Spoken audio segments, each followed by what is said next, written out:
Merci beaucoup. Yannick Favennec, non. Jacques Krabal pour le groupe 2RDP. Oui, Monsieur le Président, merci. Monsieur le Président directeur général, merci de votre présentation. Et mon propos risque de se démarquer par rapport à ce qu'ont dit Alexis et mon collègue précédent, parce que je ne suis pas, moi, au cœur de la problématique parisien.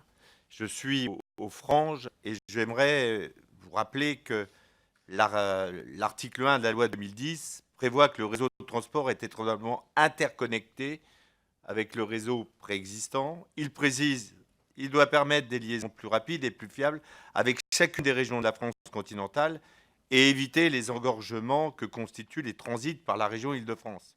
Alors, vous l'avez cité dans votre propos, c'est très intéressant, mais d'une manière très concrète. Comment seront les interconnexions entre les nouveaux réseaux et les anciens, particulièrement les réseaux Est et les réseaux Nord? Existe-t-il déjà une carte précise?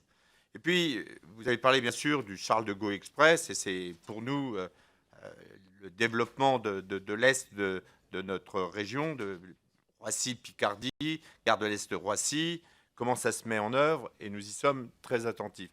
Alors, je vous ai déjà posé cette question, à savoir comment est-ce qu'il y a une concertation qui existe avec ces territoires périphériques que sont le département de l'Aisne et la région Picardie? Parce que pour nous, c'est essentiel. Vous avez dit dans votre propos, tous les Transiliens doivent avoir une correspondance avec le Grand Paris Express. Où, quand, comment? Sur la ligne 16, je voudrais savoir quels sont les. Est-ce qu'il est prévu quelque chose autour d'une interconnexion avec Shell? Donc, dans ma circonscription, 5000 habitants prennent le train tous les jours. Et donc, ils se retrouvent ou gare de l'Est ou gare du Nord.